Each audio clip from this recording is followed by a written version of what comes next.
Dictation start होगी 5 second बाद।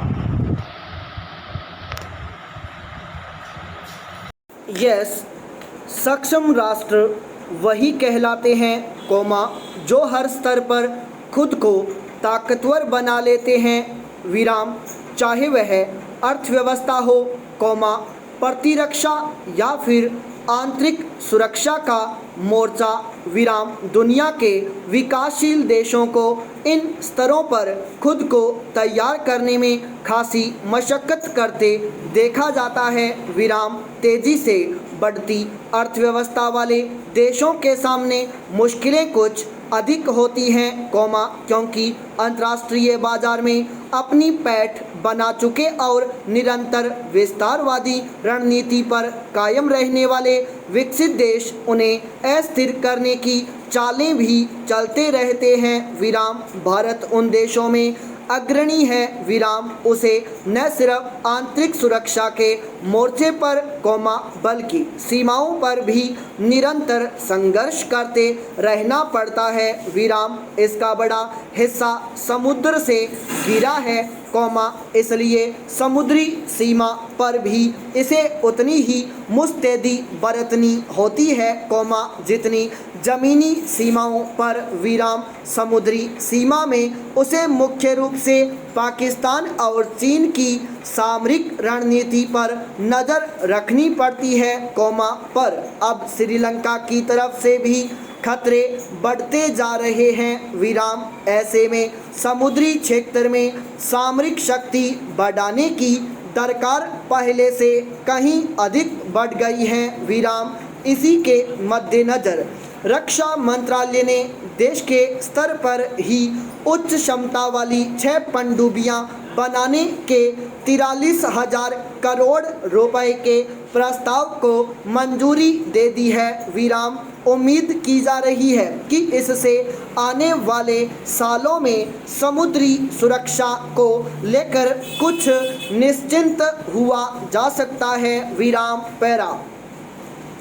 इस प्रस्ताव को मिली मंजूरी की सबसे खास बात है कि इन पनडुब्बियों को देश में ही तैयार किया जाएगा। ये अत्याधुनिक तकनीक से लैस होंगी और दुश्मन के रडार को चकमा देने में सक्षम।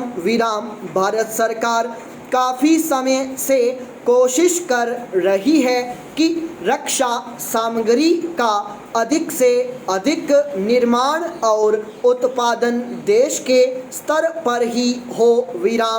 पहले ही लड़ाकू विमान और थल सेना के इस्तेमाल लायक अनेक हथियारों को देशी तकनीक से बनाने की मंजूरी दी जा चुकी है। अगले कुछ सालों में वे सब साजो सामान सेना को मिलने शुरू हो जाएंगे। उसी कड़ी में पनडुब्बी निर्माण को मंजूरी दी गई है।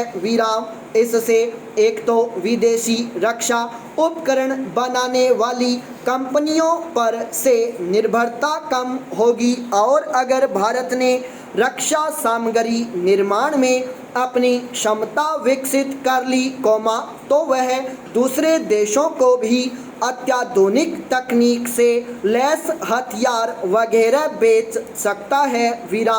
जिस तरह उपग्रह प्रक्षेपण के क्षेत्र में भारत ने विकसित देशों से प्रतिस्पर्धा करनी शुरू कर दी है, रक्षा उपकरण के क्षेत्र में भी वह क्षमता विकसित कर सकता है।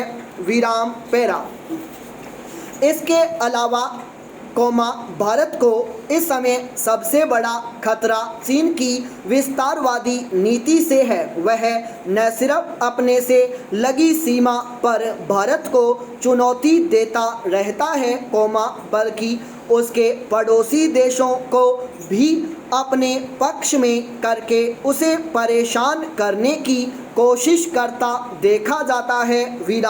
अब उसने कुछ सार्क देशों के भीतर भी अपनी पैठ बना ली है। पाकिस्तान को तो वह प्रत्यक्ष समर्थन देता ही रहा है, नेपाल और श्रीलंका में भी अपनी उपस्थिति बनानी शुरू कर दी है, नेपाल के जरिए वह काला पानी पर भारत के दावे को चुनौती दे रहा है, तो श्रीलंका में आर्थिक मदद के जरिए उसने कोलंबो पोर्ट पर अपना अधिकार जमा लिया है, यानी अब वहां से वह अपनी सामरिक गतिविधियां भी संचालित कर सकता है, कोलंबो पोर्ट भारत की समुद्री सीमा से बिल्कुल करीब है, इसलिए उस क्षेत्र में भारत को अपनी ताकत बढ़ानी ही होगी, नई पनडुब्बी परियोजना से निस्संदेह नौसेना की ताकत बढ़ेगी, पैरा। दूसरी लहर का असर कम पड़ने के साथ ही राज्यों ने 1.5 महीने से ज़्यादा की पाबंदियों में ढील देना शुरू कर दिया है, अब यह अपरिहार्य हो गया है, क्योंकि लंबे समय से कारोबारी गतिविधियां बंद पड़ी हैं, अर्थव्यवस्था को भारी चपत लग रही है, आम लोगों को मुश्किलों से दो चार होना पड़ रहा है, ऐसे पाबंदियों को चरणबद्ध तरीके से हटाने के अलावा कोई रास्ता बचता ही नहीं है, इसीलिए दिल्ली, महाराष्ट्र, उत्तर प्रदेश, मध्य प्रदेश, पश्चिम बंगाल, तमिलनाडु, राजस्थान, हरियाणा आदि राज्य अपने अपने हिसाब से प्रतिबंधों में ढील दे रहे हैं, महाराष्ट्र ने ढील देने की 5 स्तरीय योजना लागू की है, ढील देने का पैमाना साप्ताहिक संक्रमण दर और अस्पतालों में ऑक्सीजन बिस्तरों की उपलब्धता को बनाया है, जहां खतरा सबसे कम होगा वहां सभी बाजार, मॉल, रेस्तरां, सिनेमा घर, खेल प्रतिष्ठान, जिम, सभी सरकारी और निजी दफ्तरों को महामारी से पूर्व की तरह खोला जाएगा। पश्चिम बंगाल सरकार ने भी 3 घंटे के लिए बार, रेस्तरां आदि खोलने की छूट दी है, तमिलनाडु सरकार ने सुबह 6 बजे से शाम 5 बजे तक सारे बाजार खोलने और दफ्तर खोलने का फैसला किया है, उत्तर प्रदेश सरकार ने भी ज़्यादातर जिलों में बाजार खोलने का समय बढ़ाया है, दिल्ली सरकार निर्माण और औद्योगिक गतिविधियां शुरू करने की अनुमति तो पिछले हफ्ते ही दे चुकी थी, पैरा।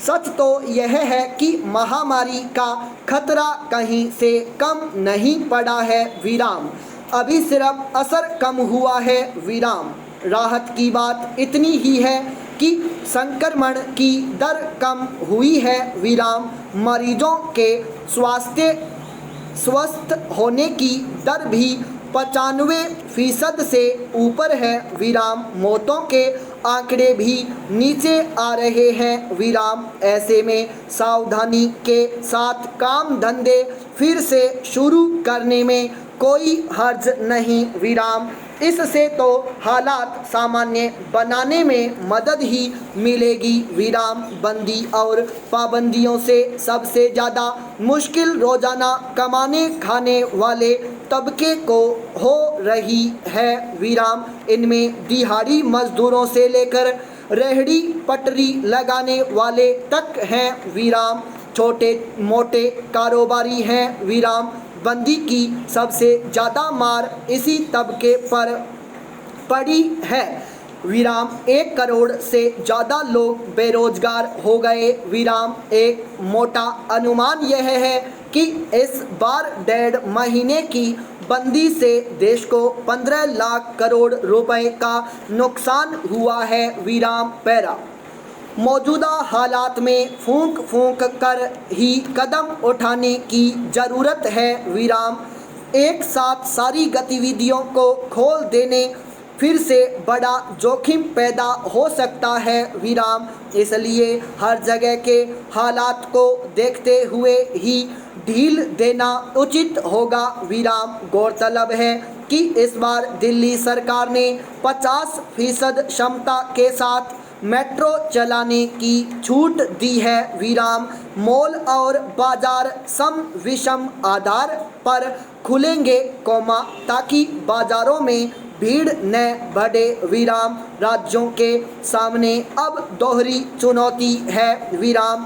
कारोबार गतिविधियां शुरू करते हुए जनजीवन को पटरी पर लाना है और संक्रमण को भी फैलने से रोकना है विराम। छोटे बड़े कारोबार ही राज्यों के राजस्व का स्रोत होते हैं विराम। इसी से अर्थव्यवस्था चलती है। संपूर्ण विराम।